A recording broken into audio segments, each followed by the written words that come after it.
Glowforge friends, I promised yesterday I would show you how to make a coaster using totally free tools.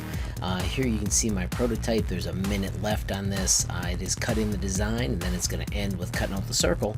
Let me walk you through the different tools I used to actually build it.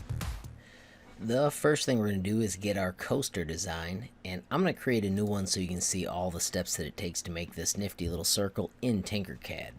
First and foremost, we need to change our grid, or at least I'm choosing to make it inches.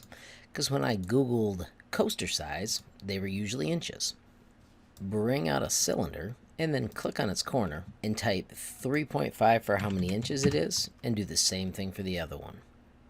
So now you've got a 3.5 inch coaster size. Now notice the edges are not super round. You can change that by making it 64. And then I don't like it this thick just because it looks silly to me. So I'm going to type 0.25 for how many inches thick it is. That is all it takes to make your cool coaster blank. I'm going to name it coaster blank. And then we just need to export it as an SVG for laser cutting. This is what is magical. I'm going to put coaster blank and I'm going to put a TC after it so I know that this is the one I created in Tinkercad because I tried a couple of different ones. Back in our Glowforge software, let's upload that new coaster blank. And notice when it comes in, it gives us that wonderful little shape that we need for our coaster. I want to move it to the bottom. You won't have any other pieces yet.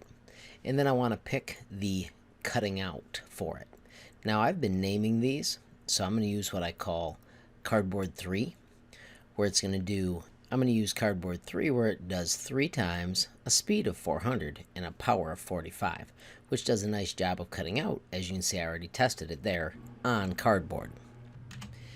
Now let me show you the free tool I used to get to the curved words. In the bottom of the video, I will have a link to the curved text. From that curved text, you'll be able to switch back to all the other possible things to play with. But under curved text, I want to show you how this works. So the first thing you should do is put in your words. Do note the case, as that does show up, and then check out the cool fonts. They adjust immediately. If you adjust the font size, it stretches and grows it. With a coaster, you want to make sure that it's a half circle, and all of these sliders affect it, but I think the best way to get your half circle is to start by doing the letter spacing so that it equals a half circle, and then you can adjust your font size so that it fits. You can immediately switch to other fonts and see how they look different. It's a lot of fun to adjust until you're happy, and there's just a lot of room for you to adjust it so it moves where you want, and you got it just all lined up really cool. When you're happy with it, and I'm going to go with this one, simply right click on it and do save image as, and instead of download, give it another name. I'm going to do curve HLModTech, and I'm going to put a 2 after it because I've made several of these.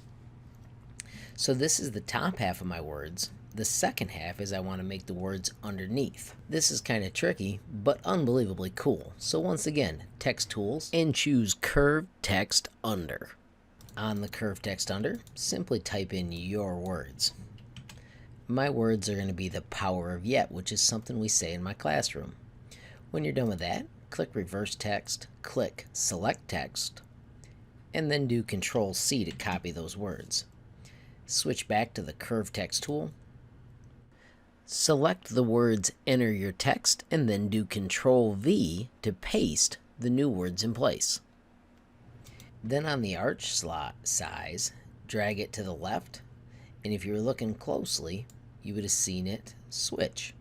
I'm going to move it up so that I can see what I'm doing better, and I'm switching my arch size so that it finally spreads out the way I want. Once again, my letter spacing makes it look like the half circle that I need for my coaster. Right there's the half circle, and then I can change the font size to get it the way I want.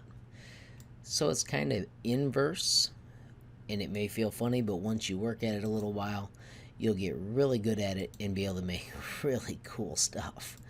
That wasn't cool, but that is. So I'm going to stay with the power of yet like that, although I want to see if I can squeeze that arch in just a little. There, I like that better. When you're happy with it, do save image as again. I'm going to name this one power of yet. And then to keep track that it is the below, I'm going to name it below. And then let's return to the Glowforge software and let's bring in our new pieces.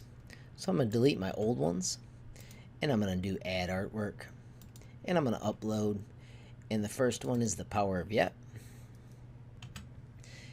I'm going to just move that over and shrink it down so it fits where I want.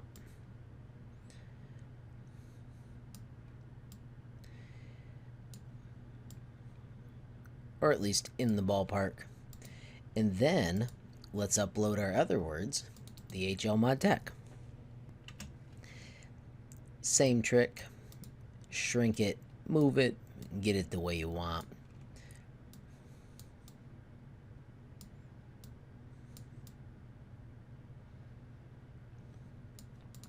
And you've got the start of a pretty sweet coaster. See if I can push that out there just a little further. Sometimes I always move when I'm trying to stretch.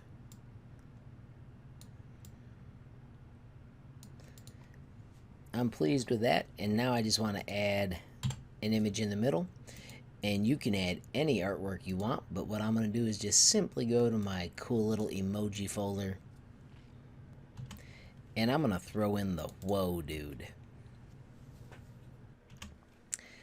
Let's grab him and move him over. Shrink him to a size that's acceptable. And then let's just adjust our settings. So we've already got the circle cutting out. Let's click on the ModTech. So I'm going to click unknown, uncertified, and I'm going to submit the 0.25. Alright, let's set our engraving for these sets of letters. I'm going to go into the words first, and I'm going to set it at 500, and I want to do a power of 12. And I've just tried a few of these, and I'm just trying to find the ones that I like, and then I'm going to save the 225 lines per inch and 1 pass as a custom setting. So I'm going to call this 01 dot, and I had the speed at 500 dot, and then I'm doing the power of 12. So I'm going to put cardboard and then simply hit save. Now what's nice about that is when I click on my other words, I can go to its setting and it's there, and then I'm going to go to the settings for my image and I'm going to load the cardboard ones, but then I'm going to change it. I want my image to be a little bit darker, so I'm going to make it 20, and then I'm going to do save as, and I'm going to name it 01 because it's still 1 pass. This is 500, and then I'm going to do 20 for the power of it. And I'm going to put the cardboard after it so I can keep track of that as well. So now I've got 2 custom settings for when I etch. All my settings are in place, so now let's send it to the printer and test it out once again on cardboard. And once I've got my design all totally working, then I'll move to the Luan to make a real coaster. Alrighty friends, so here is our little coaster that we cut out. Notice it's a nice round shape. Design turned out pretty sweet, and I'm pretty happy with it. Hopefully this helps you guys create your own cool coasters. If you do make something awesome, please make sure you share it with us at HLModTech on Facebook, Instagram, or Twitter so that we can see the cool things you're making. If you liked the video, please hammer that like button. If you haven't hit subscribe yet, what are you waiting for? Hit subscribe. If you want to be the first to know when I make a movie, hit that notification bell. And if you got a question or a comment, add it down below. Thanks for watching. Have a great day, friends.